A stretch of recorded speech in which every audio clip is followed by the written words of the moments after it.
So I've received a lot of questions lately about if I save seeds. I've been showing what I bought at the store, but I also save a lot of seeds. So I'd like to just kind of briefly explain to you how I decide which seeds I'm going to save each year.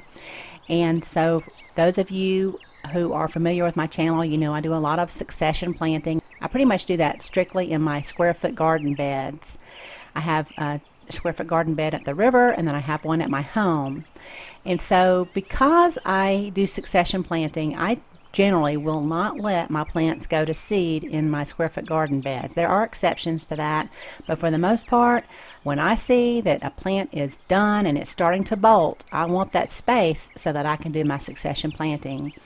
For instance, here's some arugula, and I saw that it was going to flower. We all know this is where it's the plant's attempt to produce seed. So I know that I have arugula seed. I've been using it since 2008. It lasts forever. I can get another pack at the store for, I don't know, probably $2. But one of my favorite cabbages, I need to find a place in my bed to grow it. So when I think about the economics of really gardening, and that's the best way I can put it, I think, well, I want this space so I can grow that Napa cabbage. If I were to go to the grocery store, buy that cabbage, the same cabbage head would probably cost around $8. Where I live, it's about $2 a pound. Those cabbages generally run anywhere from 3 to 4 pounds. So for me, it's good to just go ahead and pull out a lot of things that are bolting, especially if they're in my square foot garden beds. And I say this because the soil mix for the square foot garden beds is beautiful for starting seeds. I can't hardly do succession planting at all in my native soil. The seeds just have such a hard time coming up. My soil is very poor. I rent the home where I live, and it's just been through it over the years. Plus it's close to a black walnut tree, and so I just have a very hard time at home doing succession plantings in my native soil.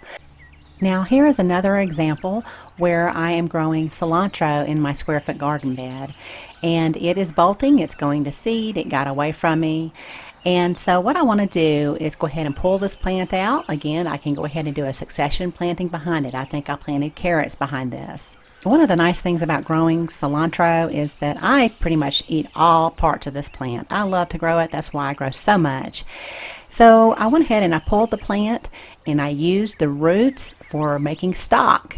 I try to show you in my Seed to Kitchen how to grow videos, how not only to grow the plant, but different ways that you can use the plant in your kitchen. So I spent a lot of time talking about cilantro. Of course, in the U.S., we call the green plant cilantro, and we call the seed coriander, but most parts of the world, they refer to the entire plant as coriander. So I love to cook, again, with the roots, and then I also love the seed. So if it's not in my square foot garden bed, if it's in my native soil and it happened to reseed that year, a lot of times my dill and my cilantro just reseed on their own.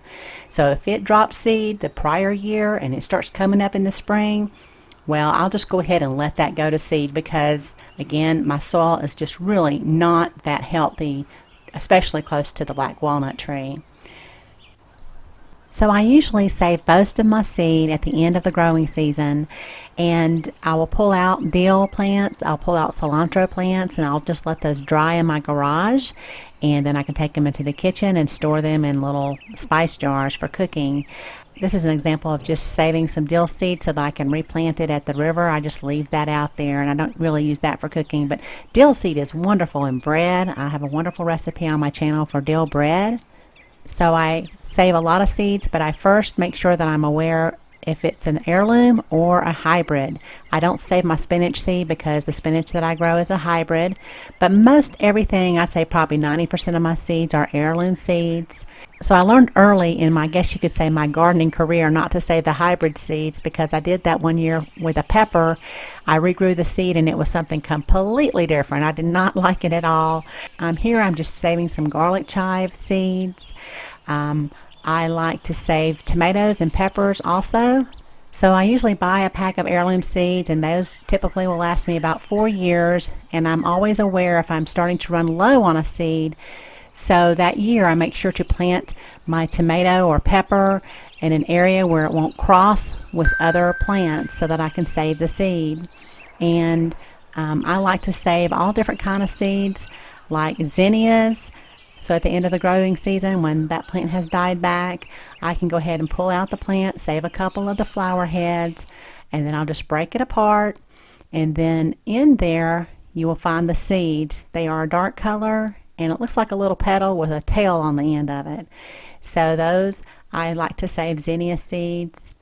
So that's a real easy seed to save. Most seeds are very easy to save, and I always encourage you to try to save seeds. It's a great skill to acquire. One year I did grow some red giant mustard in my square foot garden bed, and this was one of the exceptions I was talking about earlier. I went ahead and I let this go to seed. This will give you an example of what it looks like when you let a lot of the plants that are in the brassicas family go to seed. This is what it looks like. I wanted to make mustard, so when I saw how many pods it would take to get enough mustard seeds to make mustard, I kind of bailed on that project pretty quick. I did end up drying them and replanting them, however. And I like to just reuse little food jars or little cosmetic jars for my seed saving. I throw my sunflower seeds in a big Ziploc bag, and that's how I like to save them. This is an example here of just some Georgia collards that we're going to seed. They'll just start to flower at first, then they'll develop these little tiny pods, and then those pods will swell up and get big like the mustard that I just showed you. And so I mentioned I like to save tomato seeds and pepper seeds. Tomato seeds are a little bit more involved to save.